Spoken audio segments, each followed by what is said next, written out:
എൻ്റെ സാക്ഷ്യം മാത്രമല്ല എന്ന് നമ്മുടെ ഫോർമർ പാസ്റ്ററായിട്ടിരുന്ന പാസ്റ്റർ കോശി ടി കോശി നമ്മളെ പിരിഞ്ഞ് താൻ പ്രിയം വെച്ച നാട്ടിലെത്തി. അപ്പോൾ അതും കൂടെ രണ്ട് വാക്ക് സംസാരിക്കാനാണ് ഞാൻ മുന്നോട്ട് വന്നത്.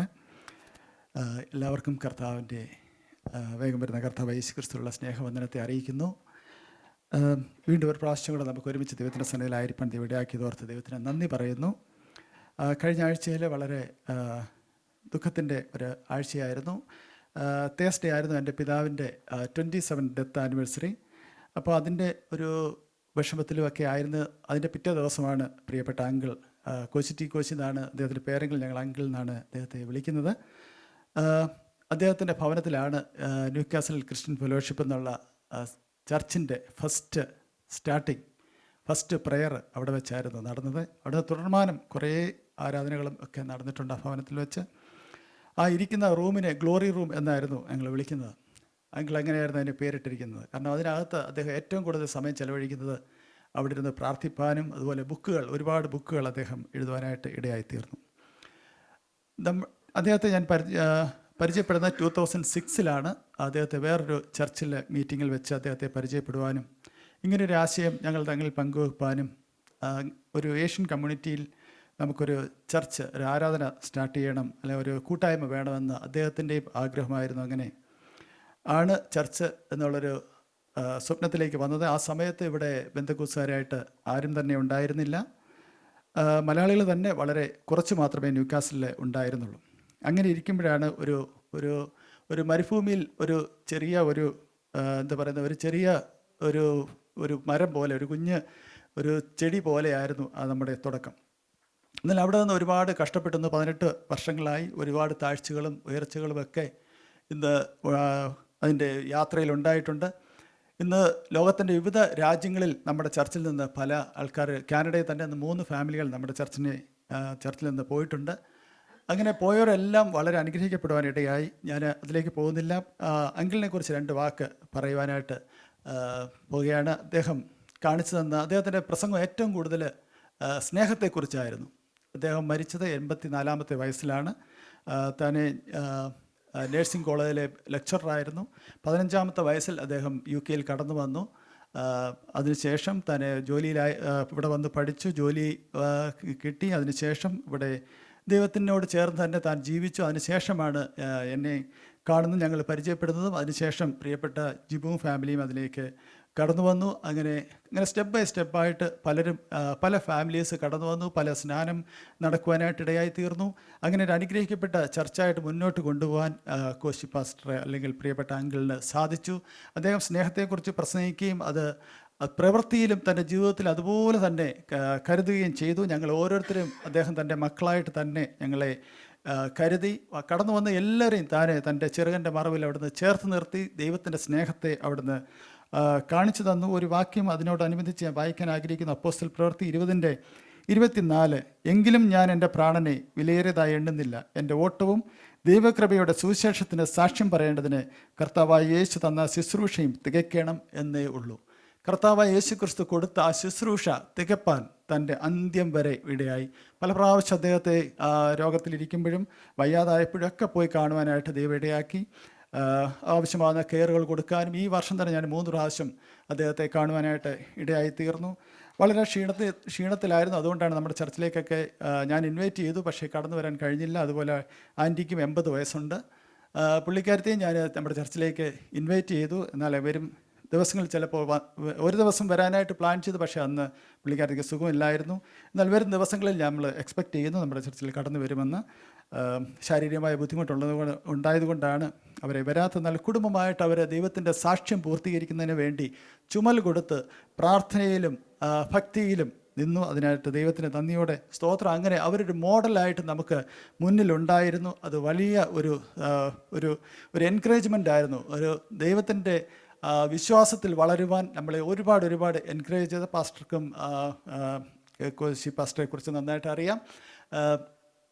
അപ്പോൾ തൻ്റെ ജീവിതം മുഴുവൻ തനിക്ക് വേണ്ടി കൂടുതൽ ജീവിക്കുന്നതിനേക്കാൾ ഉപരിയായിട്ട് മറ്റുള്ളവർക്ക് വേണ്ടി ഒരുപാട് സമയം നീക്കിവെച്ച് മറ്റുള്ളവരെ കൂടുതലായിട്ട് സ്നേഹിപ്പാനും മറ്റുള്ളവരെ കൂടുതലായിട്ട് ഹെൽപ്പ് ചെയ്യാനും മറ്റുള്ളവർക്ക് വേണ്ടി ഷെയർ ചെയ്യുവാനും ഏത് ആവശ്യവുമായിട്ട് പുള്ളിയുടെ മുന്നിൽ എത്തുന്നവരെയും ആരെയും പുള്ളി തിരിച്ചയക്കുന്നത് അവരുടെ ആവശ്യം സാധിച്ച അല്ലെങ്കിൽ അവരോടുള്ള അവർക്ക് വേണ്ടി പ്രാർത്ഥിച്ച് അവരെ അനുഗ്രഹിച്ചാണ് അയക്കുന്നത്. നമ്മുടെ ചർച്ചിന് അവർ ആ കുടുംബം വളരെ വളരെ വളരെ ഒരു അനുഗ്രഹമായിരുന്നു. ഞാൻ കഴിഞ്ഞ ദിവസം അവിടുത്തെ ആൻറ്റിയും മകനെയും കണ്ടപ്പോൾ പറഞ്ഞു, ഇനിയും അങ്കിളുടെ പേര് നിലനിൽക്കുന്നത് ഈ നമ്മുടെ ഓരോരുത്തരുടെയും വാക്കുകളിലൂടെ ആയിരിക്കും കാര്യം. അങ്കിൾ കാണിച്ചു തന്ന പാത ഞങ്ങൾക്ക് ഏറ്റവും വളരെ ഞങ്ങളുടെ ഒരു സ്ട്രോങ് പില്ലറായിരുന്നു എന്നൊക്കെ പറയുവാൻ തക്കവണ്ണം അദ്ദേഹത്തിനോട് പറയാൻ തക്കവണ്ണം ഇടയായി. അവരെ കുടുംബമായിട്ട് അവരുടെ മകളും പൂർണ്ണസമയ സുവിശേഷ വേലയിലായിരിക്കുന്നു ജർമ്മനിയിൽ. അങ്ങനെ അവർക്ക് ആ ഒരു പാരമ്പര്യത്തിൽ തന്നെ മുന്നോട്ട് പോകുവാനായിട്ട് ഇടയായി. അപ്പോൾ നമുക്ക് മുന്നേ പോയ നമ്മുടെ പിതാക്കന്മാർ കാണിച്ചു തരുന്ന വഴി എന്ന് പറയുന്നത് ഏറ്റവും നല്ല വഴിയിലാണ് അവർ നമ്മളെ നടത്തി പഠിപ്പിക്കുന്നത്. അപ്പോൾ ആ വഴിയിൽ തന്നെ നാം നിലനിൽക്കുക എന്നുള്ളത് നമ്മുടെ ഓരോരുത്തരുടെയും നമ്മൾ കൂടി വരുമ്പോൾ ചർച്ചിൻ്റെയും ഒരു കടമയാണ്. ആ സ്നേഹത്തിലും ദൈവത്തിൻ്റെ സ്നേഹം നമ്മളിലേക്ക് പകരുകയും ആ സ്നേഹം നമ്മൾ മറ്റുള്ളവരിലേക്ക് പകരുകയും ചെയ്യുക എന്നുള്ളതാണ് നമ്മുടെ ദൗത്യം. നാം എപ്പോഴും പ്രാർത്ഥിക്കുന്നവരായിരിക്കാം, പാടുന്നവരായിരിക്കാം, സ്തുതിക്കുന്നവരായിരിക്കാം. എന്നാൽ നമ്മുടെ പ്രവൃത്തിയിലൂടെ ദൈവസ്നേഹം മറ്റുള്ളവർക്ക് വെളിപ്പെടുവാൻ നമ്മുടെ പിതാക്കന്മാർ കാണിച്ചുന്ന വഴിയെ പോകുവാൻ തക്കവണ്ണം ഇടയാക്കട്ടെ. തനിക്ക് വളരെ നല്ല ഒരു അന്ത്യം ലഭിക്കാനായിട്ട് ദൈവം കൊടുത്തു. കാര്യം കിടന്ന് വിഷമിക്കാനോ ഭാരപ്പെടുവാനോ ഒന്നും ഇടയായില്ല. ഫുൾ ടൈം കെയറിങ് ആവശ്യമായിട്ട് വന്നപ്പോൾ താൻ നേഴ്സിംഗ് ഹോമിലോട്ട് മാറി. ആദ്യ സമയം നേഴ്സിംഗ് ഹോമിൽ താൻ ആയിരുന്നില്ല. നേഴ്സിംഗ് ഹോമിൽ പോയി കണ്ട് അദ്ദേഹത്തോട് ഒപ്പം പ്രാർത്ഥിപ്പാനും ഒക്കെ ദൈവം ഇടയാക്കി. അവസാനം നഖം വരെ ഞാൻ വെട്ടിക്കൊടുത്തിട്ടുണ്ട്. ലാസ്റ്റ് ടൈം ഞാൻ കണ്ടപ്പോൾ എൻ്റെ അടുത്ത് പറഞ്ഞ് നഖം വെട്ടിത്തരാമോ എന്ന് ചോദിച്ചു. ഞാൻ അങ്ങനെ അവിടുന്ന് തന്നെ ഒരു നെയിൽ ക്ലിപ്പർ കണ്ടുപിടിച്ച് ഞാൻ തന്നെ ഇരുന്ന് വെട്ടിക്കൊടുത്ത് അതാണ് ഞാനും അദ്ദേഹവുമായിട്ടുള്ള അവസാനം ഉള്ളത്. കാരണം അത്ര ഹൃദയബന്ധം അദ്ദേഹവുമായിട്ട് എനിക്കുണ്ടായിരുന്നു. മരിക്കുന്നതിന് അന്ന് രാവിലെ ആൻറ്റി ഞങ്ങളോട് പറയുമായിരുന്നു, വെളുപ്പിന് 5 മണിക്ക് താനൊരു ഒരു സ്വപ്നം കണ്ടാണ് ഉണർന്നത്. അങ്കിളിങ്ങനെ നല്ല ഡ്രസ്സെല്ലാം ഇട്ട് സ്യൂട്ടെല്ലാം ഇട്ട് റെഡിയായി ബെഡിൻ്റെ അടുത്ത് പോകാൻ റെഡിയായി നിൽക്കുന്നതായിട്ടൊരു ദർശനം കണ്ടാണ് പുള്ളിക്കാരത്തി ഉണർന്നതെന്ന് പറഞ്ഞു. അന്ന് രാവിലെയാണ് ഫോൺ വരുന്നത്, അങ്കിള് ലോകത്തിൽ നിന്ന് മാറ്റപ്പെട്ടത്. അപ്പോൾ ഒരു പ്രത്യാശയുടെ തീരത്ത് വളരെ ദൈവം തൻ്റെ പുത്രനെ അവിടുന്ന് ചേർത്തു എന്ന് പറയുന്നതിന് എനിക്ക് വളരെ വളരെ ലോകത്തിൽ നിന്ന് നമ്മളെ പിരിഞ്ഞെങ്കിലും ആ പ്രത്യാശയിൽ തനിക്ക് മുന്നോട്ട് പോകുവാൻ ഇടയായി. താൻ ആ പ്രത്യാശയുടെ തീരത്ത് എത്തിച്ചേർന്ന് ഞാൻ പൂർണ്ണമായും വിശ്വസിക്കുന്നു. നമുക്കൊക്കെ മരണമെന്ന് പറയുമ്പോൾ ഒരു നെഗറ്റീവ് ഫീലിംഗ് ആണ്, ഒരു ഭയമാണ്. എന്നാൽ അദ്ദേഹം എപ്പോഴും പറയും, മരിച്ചാൽ ഞാൻ ക്രിസ്തുവിനോട് കൂടെ, എപ്പോഴും എൻ്റെ യേശുവിൻ്റെ അടുത്ത് പോകണം, എൻ്റെ യേശുവിനെ കാണണം എന്ന് എപ്പോഴും പറയുമായിരുന്നു. അങ്ങനെ ധൈര്യത്തോടെ പോയതോർത്ത് എനിക്ക് ഉള്ളിൽ വളരെ ദൈവത്തോട് സന്തോഷമുണ്ട്. എന്നാൽ ലോകത്തിൻ്റെ രീതിയിൽ ചിന്തിക്കുമ്പോൾ വളരെ വിഷമമുണ്ട്. കാര്യം നമ്മുടെ ഒരു പിതാവായിട്ട് ഇത്രയും വർഷം ഇവിടെ ഉണ്ടായിരുന്നു, ഇനി ആ പിതാവ് ഇവിടെ ഇല്ല എന്ന് ഓർക്കുമ്പോൾ വളരെ ദുഃഖമുണ്ട്. എന്നാൽ അതിനപ്പുറമായിട്ട് താൻ കാണിച്ചു തന്ന വഴിയെ മുന്നോട്ട് പോകുവാൻ ഞാൻ എല്ലാവരോടും അത് പറയുകയാണ്, അഭ്യർത്ഥിക്കുകയാണ്. ഒരു വാക്യം കൂടെ വായിച്ചുകൊണ്ട് ഞാൻ ഇരിക്കാം. 2 തിമോത്തി 4:6 4-ാം അധ്യായം അതിൻ്റെ 7-8 വാക്യങ്ങൾ. ഞാൻ നല്ല പോർ പൊരുതു, ഓട്ടം തികച്ചു, വിശ്വാസം കാത്തു. ഇനി നീതിയുടെ കിരീടം എനിക്കായി വച്ചിരിക്കുന്നു. അത് നീതിയുള്ള ന്യായാധിപതിയായ കർത്താവ് ആ ദിവസത്തിൽ എനിക്ക് നൽകും. എനിക്ക് മാത്രമല്ല, അവൻ്റെ പ്രത്യക്ഷതയിൽ പ്രിയം വെച്ച ഏവർക്കും കൂടെ.